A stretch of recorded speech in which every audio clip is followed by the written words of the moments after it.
up, you guys? It's Katie. Welcome back to Still the Spotlight. I don't know why it seems like I'm in pain every time I film the intro, but hey, here we are today with a thrift haul. I know, it's been a while. I actually used to film these kind of frequently, like a few years ago, and as they became more popular, I realized how much good stuff other people would find, and I kind of just felt inferior. So I stopped. I was gonna say here in Australia, but obviously I'm not gonna speak for the entire country, just at least where I am, my little area, the op shops aren't exactly prime time, you know what I'm saying? Don't get me wrong, you definitely can still find some glorious gems, but you do have to have patience. It takes a little bit longer. So today is a very humble collective haul. This is what I've picked up this year, both pre and post quarantine, and I think I tallied that I went to 14 stores total, and yeah, this isn't exactly a lot of stuff considering. But since I don't have a ton of stuff for like a show and tell kind of format, I figured I would share how I like to style each item. So yes, you guessed it, the first piece is indeed this little sweater vest, and I've been collecting these for like 2.5 years now, pretty much always on the lookout for them whenever I go to the thrift store, and I could not say no to a solid red, because if you guys are an OG subscriber, you know this used to be my most worn color, and now that I've dyed my hair back, I feel like it's gonna make a comeback as well. Obviously going for that preppy sort of aesthetic that I would say is most commonly associated with styling a sweater vest. We have the pleated mini skirt, the sock and shoe combo, and of course the number one layering essential, a turtleneck. Since everything is just a block color, I wanted to add a little bit of pattern with the bag, and I think this one does the trick perfectly for just a little bit of shabam, you know? This outfit definitely gives me same sort of aesthetic as the last in slightly different fonts, if you know what I mean. It still is kind of preppy, and the fact that the print is actually only on the midsection almost gives it like the illusion of a vest, kind of, not really. I feel like this is the sort of thing a lot of people would probably skip over, perhaps for good reason. In fact, actually, I know they skipped over it because I did pick this one up from the VINNIES clearance store where everything is 3 for $5, but I don't know, I thought it had potential if styled correctly, and I feel like we've kind of given it its own moment here today. I thought maybe we could even add the jacket for like extra hit of 90s, but I don't know, maybe it will end up being a little bit too much. I don't know, I feel like it's kind of cute, yeah?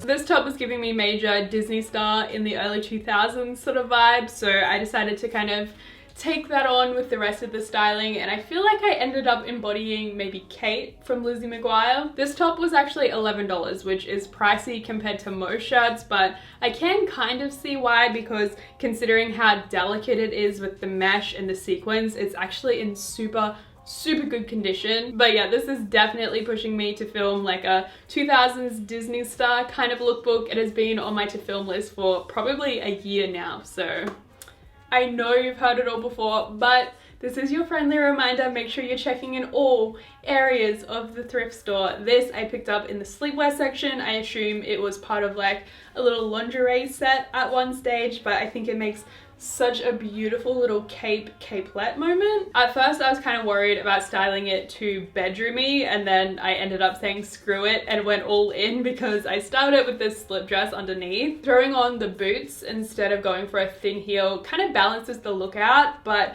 by opting for this high shine PVC texture, I think it actually kind of keeps the look sexy instead of going for something like a combat boot to toughen it up. I also picked up this bag for $1, which has that nice classic 90s silhouette to it, which I thought might be a nice addition to the fit. Next up is this little blazer, and when I first saw it in store, I fell in love. I thought that the rose embroidery was just adorable, but it was just after quarantine, so you couldn't try anything on, and now that I can, I just feel like the fit is kind of awkward. The sleeves are nice and slim fit, but then I have all this extra room under the armpit, which I mean, I'm pretty sure just means that my boobs aren't big enough for it. Like if we just had a little bit of something to work with, I feel like this would definitely be a winner, but because I am completely flat, I'm kind of on the fence about this one. But yeah, I don't know, maybe I should look into getting it tailored under the arms. I styled it up anyway though with a very heavy Buffy the Vampire Slayer influence. If you follow me on Instagram, then you've probably already seen this outfit over there, but this top is definitely one of my favorite recent finds. I just thought it was adorable. I love the color, the Y2K vibes, and the fact that it has a hoodie, I don't know why, it was just bonus points for me.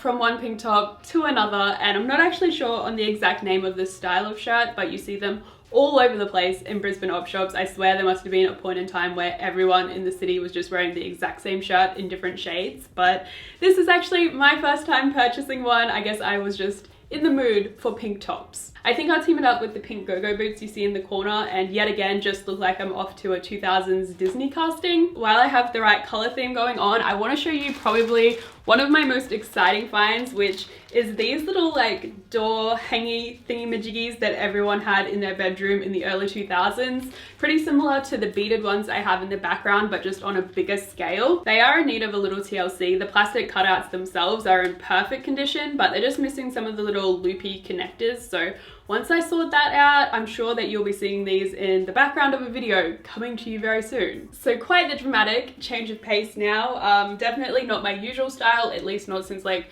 2015, 2016 when the 70s trend was really big. But stick with me, we're gonna add on a few layers and then maybe some of you will see where I'm going with this. Anyone? Anyone? No? Twice? More and more stage outfit. It's no secret I like to take inspo from K-pop comebacks, and I really want to look into doing some videos where I choose a particular group and try and dress like different eras that they've had. I really want to do Twice.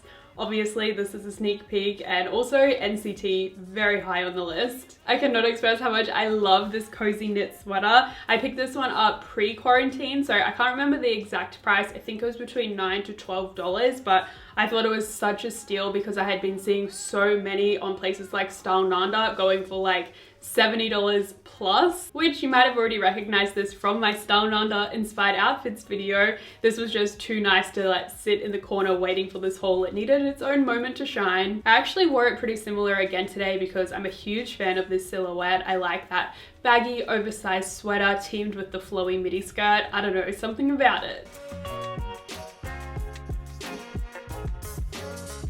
Pretty sure this is the only pair of bottoms I have, and it is this maxi length black skirt, super plain and simple, like a wardrobe essential. And I tried to style it up kind of inspired by The Craft, but I don't know, not quite as hardcore, I guess. I just thought it fit really nicely, and like I said, pretty much a wardrobe basic, so I'll be able to style it up a ton of different ways. This mesh top that I styled it with today is actually also thrifted, not recently. I think I got it a couple of years ago now, but still one of my most worn whenever I'm going for a 90s inspired look.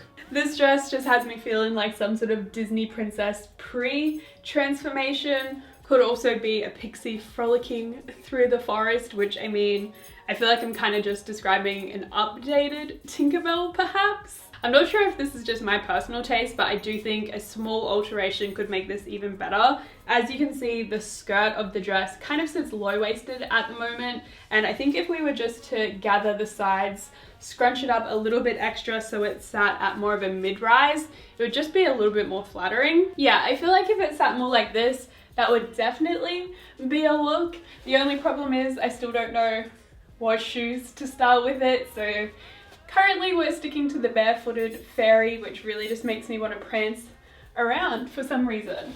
This next item is one of those things once you get it home you're like, what the hell was I thinking? Let me just, yeah. I found it in the swimwear area. I'm pretty sure it's some sort of children's swim vest, but I don't really know what its purpose was. It's not thick enough to be like a safety device, but it's also not like sun safe because your shoulders are out, so I don't really know, but hey, I bought it for $1. I thought we might be able to work it into some sort of cool streetwear look, and I mean, maybe we did. I don't I'm not sure. I don't know how I feel about this one. If you're gonna go thrifting in Australia, don't expect to walk into a ton of brand names. You can, however, expect to have half the store filled with Miller's stock, which is what I'm rocking here today. I feel like they kind of get a bad rap, but trust me, you can actually find some really, really cute pieces from them. Green and purple falls under top tier color combos for me, so instantly this caught my eye, and I thought the pattern on it was actually really sweet with the little butterflies. It is currently still winter here, but it shouldn't be too long till it starts to warm up, and as soon as spring hits, I will definitely be breaking this outfit out. I do believe that was our final look today though. Hopefully you guys got a little bit of inspo to either hit the thrift stores or just play around with some outfit ideas in your own wardrobe. And as always, I love to hear from you guys on what you think was the best find of the bunch. You already know I'm too indecisive to pick myself, but yeah, thanks for watching and hopefully I see you next time. Bye!